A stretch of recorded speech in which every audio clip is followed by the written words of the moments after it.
Hello friends, welcome to all of you.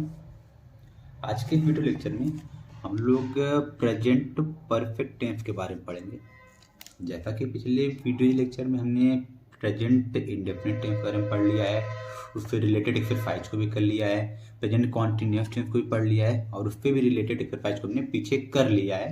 तो जिन्होंने अभी तक उसे नहीं पढ़ा है उन वीडियोज को और पढ़ना चाहते हैं तो पिछले वीडियोज को जाकर देख सकते हैं, जिनका लिंक मैंने डिस्क्रिप्शन बॉक्स में दिया ही है। फिर भी आप चैनल के प्लेलिस्ट में जाकर वहाँ पर मैंने इसका एक अलग से प्लेलिस्ट बनाया है, टेंसेज फॉर आवर क्लासेस। तो उस प्लेलिस्ट में जाकर आप सभी वीडियोज को देख सकते हैं। तो इसी के साथ आज के वीडियो को स्टार्ट करते हैं, जो कि हमारा है प्रेजेंट परफेक्ट टेंस के ऊपर।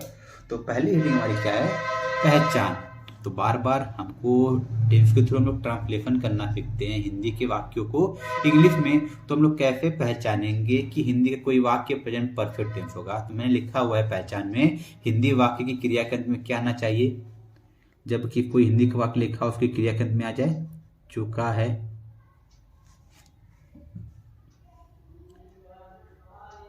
चुकी है, चुका है, चुकी है,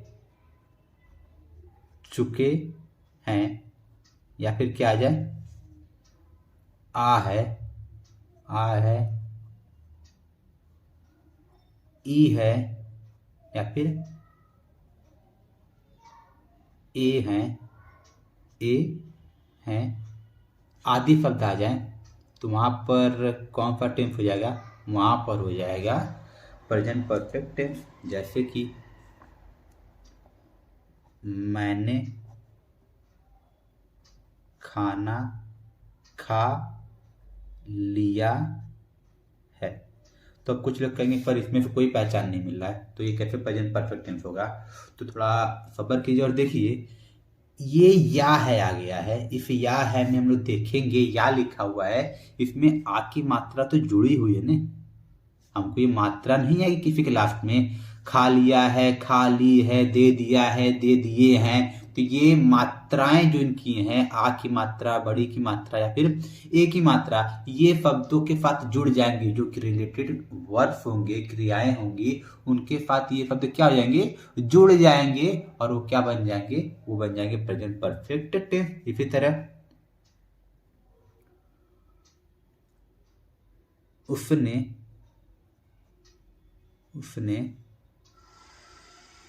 अपना काम कर लिया है। वापस से क्रियाकर्म में क्या आ गया? या है, मतलब आ गया है। तो ये भी कौन सा टेंस हो गया? ये भी हो गया present perfect tense.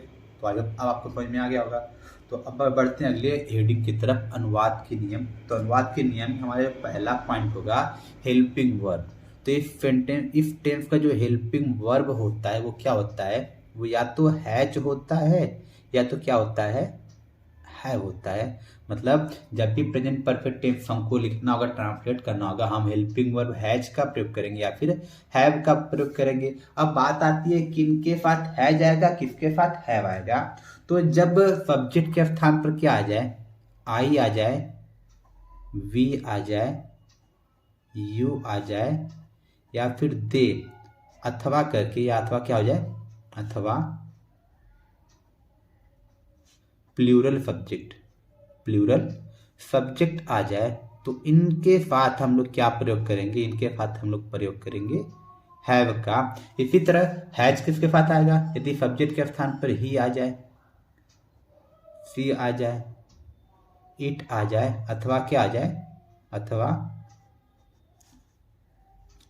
Singular subject या जो नाउन हो वह सिंगुलर हो जाए, एक वचन हो जाए, तो इनके साथ क्या प्रयोग करेंगे? हैज का प्रयोग करेंगे। ये थर्ड पॉइंट हो गया। और क्या होता है? ये जो टेंस होता है प्रेजेंट परफेक्ट टेंस, जब भी इसके वाक्य को ट्रांसलेट करेंगे, यहाँ पर जो मेन वर्ब होगा वो हमेशा क्या आएगा? वर्ब की थर्ड फॉर्म होगी। मतलब इस टेंस के वाक्यों को ट्रांसलेट करते हुए हम लोग क्या यूज करेंगे? मेन वर्ब की थर्ड फॉर्म, अर्थात वर्ब की थर्ड फॉर्म का प्रयोग करेंगे। ये हो गया हमारा अनुवाद का नियम। तो इसी के साथ बिना समय गवाए हम लोग बढ़ते हैं अफर्मेटिव सेंटेंस की तरफ, कि जब वाक्य अफर्मेटिव हो जाए तो कैसे अफर्मेटिव सेंटेंस को ट्रांसलेट करेंगे। तो हमारा पहला हेडिंग होगा अफर्मेटिव सेंटेंस। जिसको हिंदी में क्या कहते हैं, सकारात्मक वाक्य कहते हैं। तो इसका लैंग्वेज पीछे के वीडियो में मैंने बता दिया है। सीधे स्ट्रक्चर पे चलते हैं। स्ट्रक्चर कैसे बनेगा, अफर्मेटिव सेंटेंस सबसे पहले लिखते हैं सब्जेक्ट, वाक्य जो होगा सबसे पहले क्या लिखेंगे, सब्जेक्ट लिखेंगे, और सब्जेक्ट को लिखने बाद क्या आता है, हेल्पिंग वर्ब। और यहाँ पर हेल्पिंग वर्ब क्या है, या तो हैज है या तो हैव होगा। उसके बाद क्या लिखते हैं, अफर्मेटिव सेंटेंस में हेल्पिंग वर्ब पर मेन वर्ब लिखते हैं, और यहाँ पर मेन वर्ब की कौन सी फॉर्म लिखी जाएगी, वर्ब की थर्ड फॉर्म। उसके बाद क्या लिखेंगे, ऑब्जेक्ट, और उसके बाद क्या लिखेंगे, अदर वर्ड्स, मतलब जो भी बचे हुए शब्द होंगे उसको हम लोग किसके बाद लिखेंगे, ऑब्जेक्ट के बाद लिखेंगे। तो इस तरफ ये स्ट्रक्चर हमको मिल गया है प्रेजेंट परफेक्ट टेंस के अफर्मेटिव सेंटेंस का। तो इसका यूज करते हैं कुछ एग्जांपल्स को ट्रांसलेट करने में। जैसे कि हमारे पास कुछ एग्जांपल मिल सकते हैं,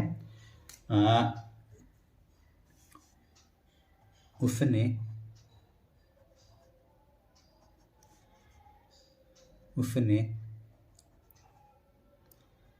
मेरी कलम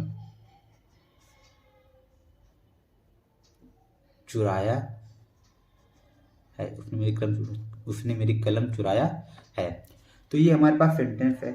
तो इस सेंटेंस को हम लोग ध्यान से देखेंगे तो इसके क्रिया के अंत में क्या आ गया, या है, या फिर इसको और भी डिटेल में जाएंगे तो आ है आ गया है। तो आ है आने पर कौन सा टेंस बनेगा, वो बनेगा प्रेजेंट परफेक्ट टेंस। तो ये कौन सा टेंस हो गया है, प्रेजेंट परफेक्ट टेंस। तो हमने पहली चीज फाइंड कर लिया है। और इसके सेंटेंस को पहचानते हैं, पूर्ण विराम आया है बिना नेगेटिव वर्ड के साथ। जब भी कोई नेगेटिव वर्ड नहीं आता है और पूर्ण विराम का प्रयोग होता है तो वो सेंटेंस क्या बन जाता है, वो सेंटेंस बन जाता है अफर्मेटिव सेंटेंस। ये अफर्मेटिव सेंटेंस हो गया है।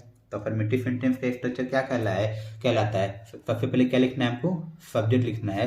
तो कलम चुराने का काम कौन कर रहा है, उसने, या है मतलब ये मैस्कुलिन जेंडर है, तो सब्जेक्ट क्या आ जाएगा, ही, उसने के लिए ही। अब इसके साथ अब क्या लिखना है, हमने इसको सब्जेक्ट को लिख लिया, अब या तो हैज लिखना है या तो हैव लिखना है। तो सब्जेक्ट क्या आ गया है, ही आ गया है। और ही के साथ हम लोग किसका प्रयोग करते हैं, ही के साथ हम लोग प्रयोग करते हैं हैज का।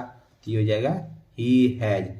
काम क्या हो रहा है, चुराने का। चुराने के लिए होती है स्टील, लेकिन हमको यूज क्या करना है, वर्ब की थर्ड फॉर्म का, और वर्ब की थर्ड फॉर्म लिखना है। तो वर्ब की थर्ड फॉर्म स्टील का क्या होता है, स्टोलन। तो ये क्या हो जाएगा, ही हैज स्टोलन। क्या चुराया है, मेरी कलम। तो ये क्या हो जाएगा, माई पेन। तो आई होप आपको ये एक एग्जाम्पल समझ में आया होगा। एक और एग्जाम्पल के थ्रू इस अफर्मेटिव सेंटेंस को देखते हैं। जैसे कि क्या एग्जाम्पल लें, एग्जाम्पल क्या लें, जैसे कि तुमने मुझसे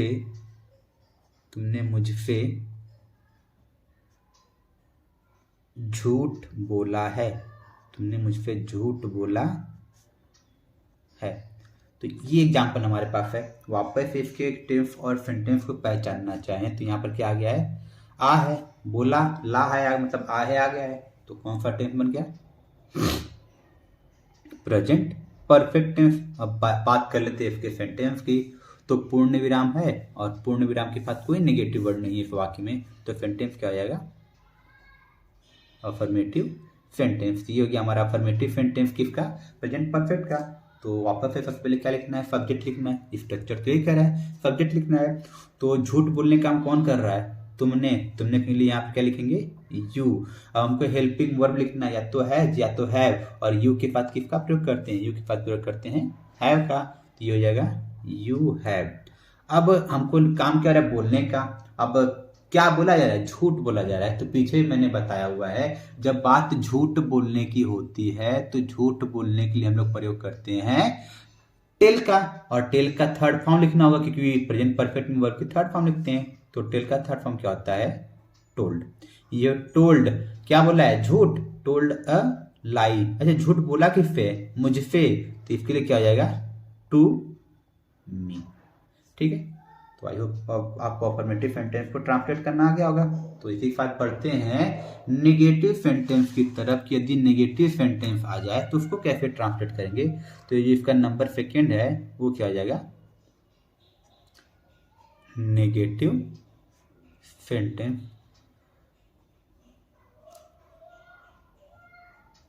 मतलब नकारात्मक वाक्य। तो नकारात्मक वाक्य का स्ट्रक्चर कैसे बनता है, यहाँ पर जब भी हमको लिखना होता है नकारात्मक वाक्य, सबसे पहले क्या लिखते हैं, सब्जेक्ट लिखते हैं। सब्जेक्ट को लिखने के बाद क्या लिखा जाता है, हेल्पिंग वर्ब। तो हेल्पिंग वर्ब प्रेजेंट परफेक्ट का अर्थ क्या है, हैज है या तो हैव है। नेगेटिव बनाना है तो हेल्पिंग वर्ब के बाद क्या लिखते हैं, नॉट। तो यहाँ पर नॉट हो गया। अब क्या लिखना होगा, मेन वर्ब। तो मेन वर्ब क्या है, वर्ब की थर्ड फॉर्म। तो ये हो जाएगा वर्ब की थर्ड फॉर्म। उसके बाद क्या लिखेंगे, ऑब्जेक्ट लिखेंगे। उसके बाद क्या लिखेंगे, अदर वर्ड्स। तो ये बन गया हमारे पास स्ट्रक्चर प्रेजेंट परफेक्ट टेंस के नेगेटिव सेंटेंस का।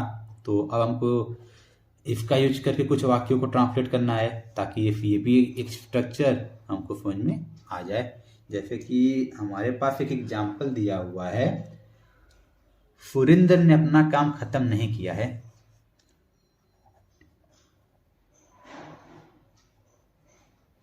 सुरेंद्र ने अपना काम खत्म नहीं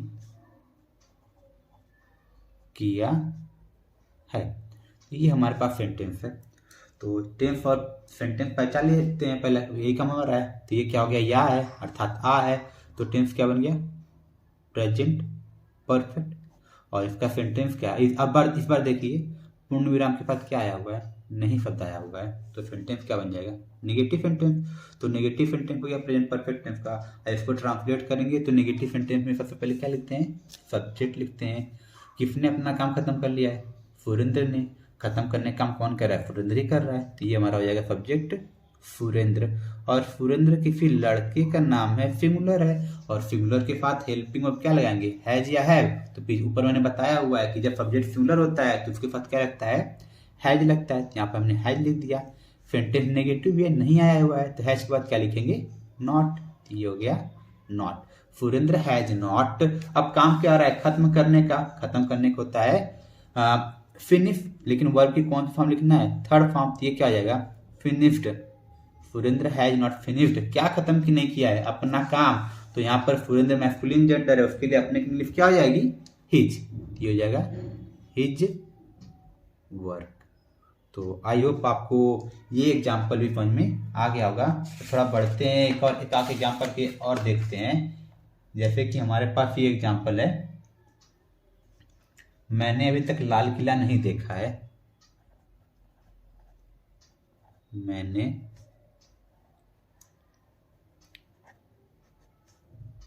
अभी तक लाल किला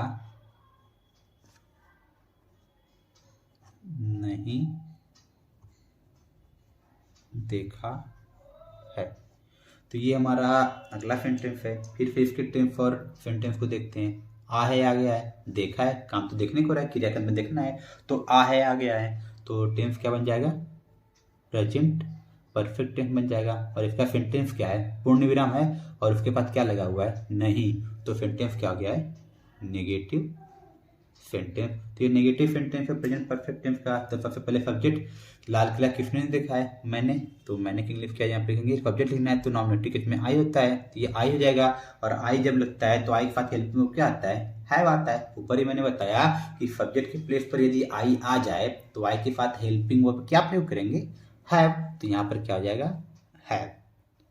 हैव के बाद नेगेटिव है तो नेगेटिव के लिए क्या लिखेंगे, नॉट, क्योंकि नॉट नहीं है तो नहीं के लिए नॉट आता ही है। आई हैव नॉट, काम हो रहा है देखने का, देखने की इंग्लिश होती है सी, लेकिन अब सी की कौन फॉर्म लिखेंगे, थर्ड फॉर्म। तो सी का थर्ड फॉर्म होता है सीन।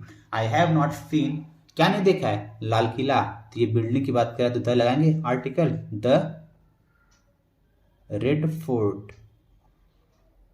अब अभी तक का still, I have not seen the red fort still या टिल नाउ। तो इस तरह से इस सेंटेंस को हमने नेगेटिव सेंटेंस के वाक्यों को भी ट्रांसलेट करना सीख लिया है प्रेजेंट परफेक्ट टेंस के। तो आई होप आपको ये तरीका समझ में आ गया होगा। अब बढ़ते हैं फर्स्ट टाइप इंट्रोगेटिव सेंटेंस की तरफ की। अगर दिया गया वाक्य प्रेजेंट परफेक्ट टेंस का इंट्रोगेटिव और इंट्रोगेटिव किस टाइप हो जाए, फर्स्ट टाइप का, तो अगली हेडिंग क्या हो जाएगी, इंट्रोगेटिव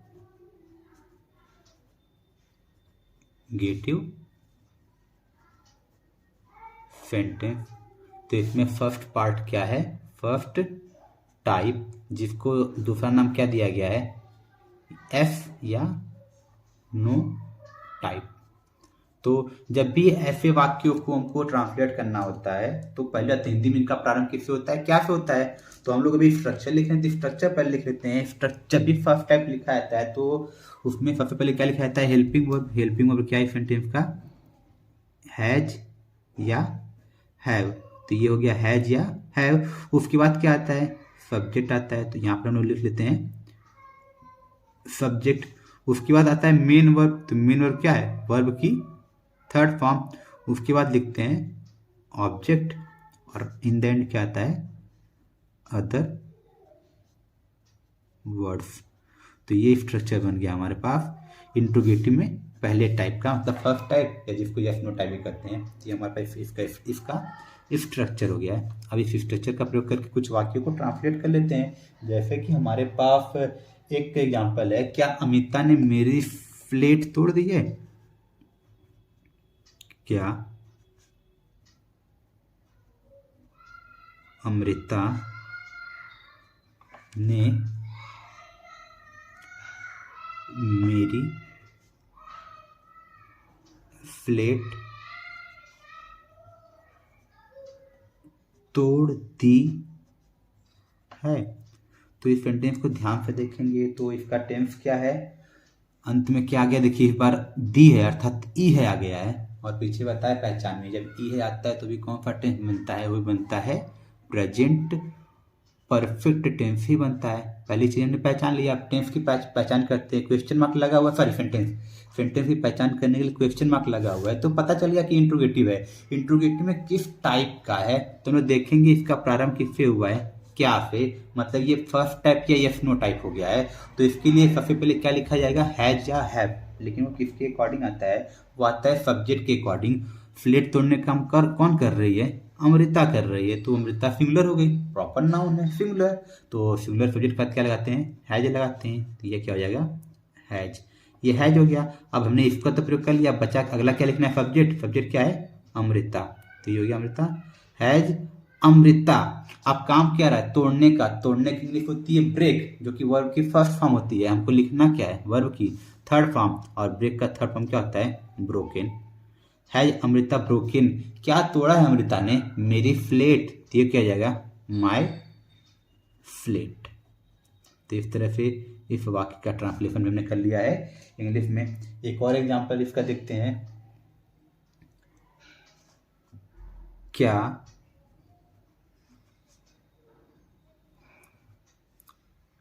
इस लड़के ने, क्या इस लड़के ने मधुर गाना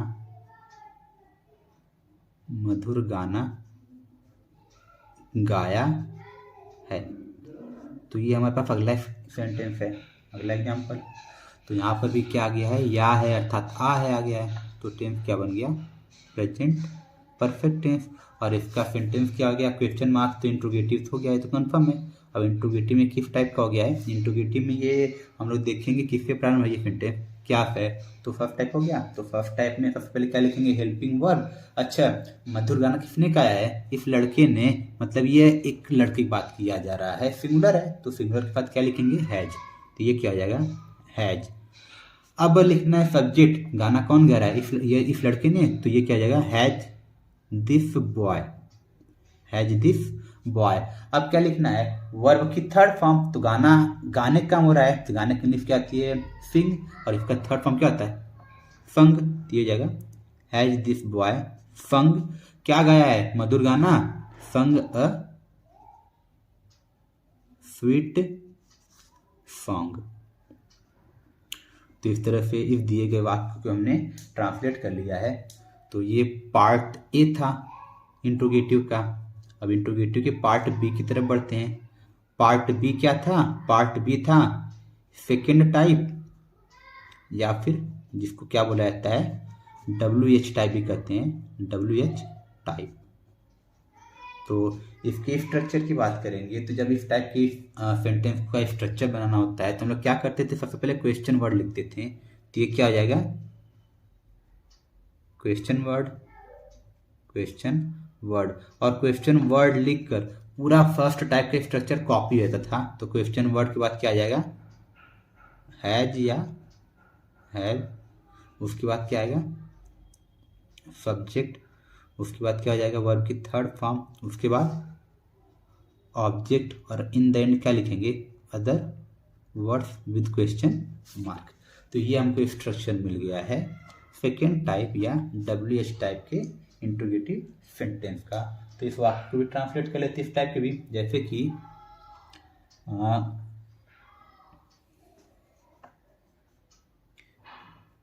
ये लड़के आज स्कूल कब गए हैं, कब गए हैं। तो ये रहा हमारे पास अगला सेंटेंस। यहाँ पर देखिए गलती कर रहा हूँ, यहाँ पर क्या हो जाएगा, क्वेश्चन मार्क। ये हो गया क्वेश्चन मार्क।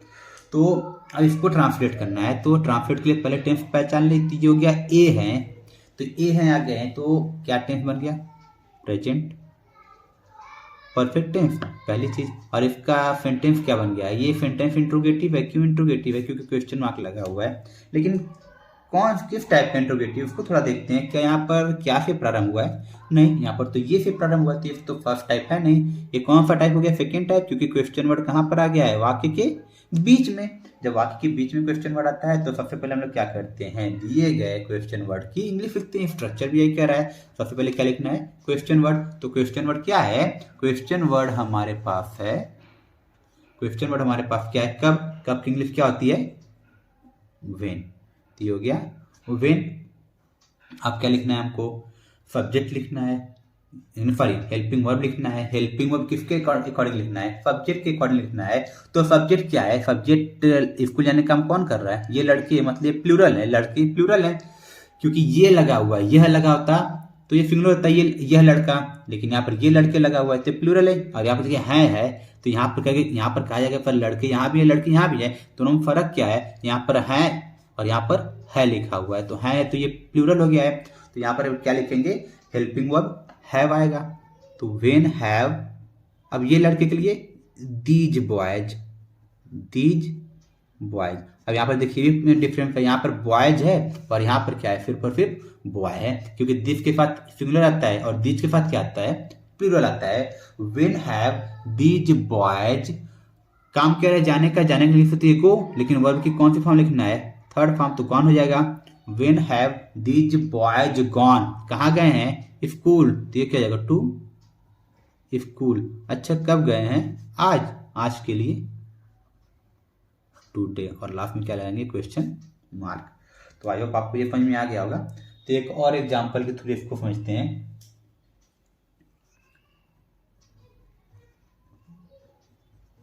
बिल्ली ने कितना दूध पिया है, बिल्ली ने कितना दूध पिया है। वापस से इसका टेंस अगर पहचानेंगे तो टेंस क्या कह रहा है, या है आ गया, आ है, तो टेंस बन गया प्रेजेंट परफेक्ट, ये हो गया। तथा अब इसके सेंटेंस की बात करेंगे तो क्वेश्चन मार्क लगा हुआ है, तो इंट्रोगेटिव तो है ही। किस टाइप का इंट्रोगेटिव है, वाक्य का प्रारंभ क्या से तो हुआ नहीं है, तो फर्स्ट टाइप तो होगा नहीं। हम लोग देखेंगे कितना शब्द वाक्य के बीच में आया हुआ है, तो ये कौन सा टाइप हो गया, सेकंड टाइप हो गया। और सेकंड टाइप के ट्रांसलेशन है, सबसे पहले क्या लिखते हैं, क्वेश्चन वर्ड। तो कितना आया है और कितना दूध, इसके साथ जो नाउन जुड़ा हुआ है दूध, क्या हम इसको काउंट कर सकते हैं, ये बोल सकते हैं कि एक दूध, दो दूध, तीन दूध, ऐसा तो कहते नहीं है। हम लोग बताते हैं आधा लीटर, 1 लीटर, थोड़ा कम, ऐसे बताते हैं। तो अर्थात इसको काउंट नहीं कर सकते हैं। और जब ऐसे नाउन जुड़ा हो तो कितना है, कितने की इंग्लिश होती है, हाउ मच। तो यहाँ पर क्या लिखेंगे, हाउ मच। तो तो ये हो गया हाउ मच। अब हाउ मच लिखा गया है और इसके बाद क्या, अभी जब भी हाउ मच या हाउ मेनी लिखते हैं इनके साथ इनका नाउन तो जुड़ा होता है, तो यहाँ पर इसके साथ नाउन क्या जुड़ा हुआ है, दूध, ये क्या हो जाएगा मिल्क, हाउ मच मिल्क, ये हो गया। अब इसके बाद हमको लिखना है हेल्पिंग वर्ब, दूध पीने का काम कौन कर रही है, बिल्ली, तो बिल्ली के अकॉर्डिंग ये सिंगुलर है, तो यहाँ पर हेल्पिंग वर्ब क्या आ जाएगा, has the cat, has the cat, काम क्या रहा है पीने का, पीने की इंग्लिश होती है ड्रिंक, लेकिन जब इसकी थर्ड फॉर्म की बात करेंगे तो ड्रिंक की जो थर्ड फॉर्म होती है वो होती है ड्रंक, तो ये क्या आ जाएगा ड्रंक। तो इस प्रकार से इस वाक्य का भी हमने क्या कर लिया है, इस वाक्य को हमने चेंज कर लिया है, सॉरी ट्रांसलेट कर लिया है इंग्लिश में। तो ये तो हो गए हैं बेसिक नियम, हमने वो नियम का भी ट्रांसलेशन कर लेते हैं जहाँ पर क्वेश्चन वर्ड क्या करे, सब्जेक्ट का काम करे, तो ये क्या आ जाएगा व्हेन क्वेश्चन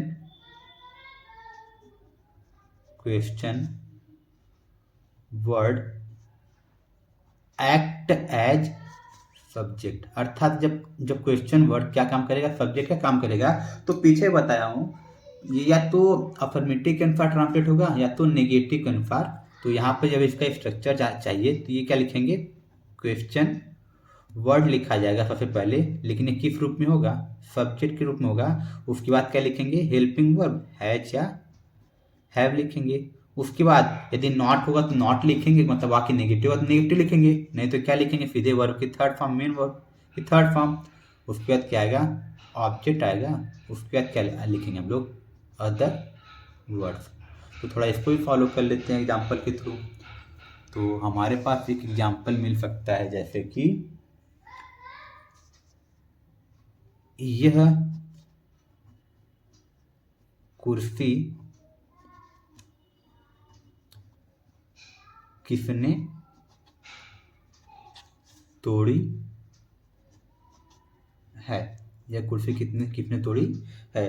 अब इस वाक्य को लोग ध्यान से देखेंगे तो पहले ई तोड़ी, ई है आ गया, तो टेंस क्या बन गया हमारा, टेंस हमारा बन गया प्रेजेंट परफेक्ट टेंस, ये तो क्लियर है। अब बात कर लेते हैं सेंटेंस की, क्वेश्चन मार्क लग गया तो इंट्रोगेटिव सेंटेंस हो गया है, किसने शब्द का प्रयोग हुआ है और जो तोड़ने का काम हो रहा है, अगर हम लोग आंसर एक देना चाहे या कुर्सी किसने तोड़ी है, कोई दैट या कुर्सी मैंने तोड़ी है, तो ये किसने शब्द सब्जेक्ट के स्थान पर ही आया हुआ है। इसका आंसर मैंने से मिलता तो ये मैंने शब्द इसका आंसर होता है, लेकिन ये किसने शब्द आया है मैंने की जगह, तो ये व्यक्ति हमारा क्या हो जाएगा, किसने शब्द क्या काम कर रहा है, सब्जेक्ट का, अर्थात ये क्वेश्चन वर्ड तो है नो डाउट, लेकिन साथ ही साथ और ये क्या काम कर रहा है, सब्जेक्ट का काम कर रहा है। तो इस केस में ये स्ट्रक्चर फॉलो किया जाएगा, क्योंकि इसमें कोई नेगेटिव वर्ड भी नहीं है, तो क्वेश्चन वर्ड लिखेंगे तो किसने की इंग्लिश क्या आ जाएगी, हु।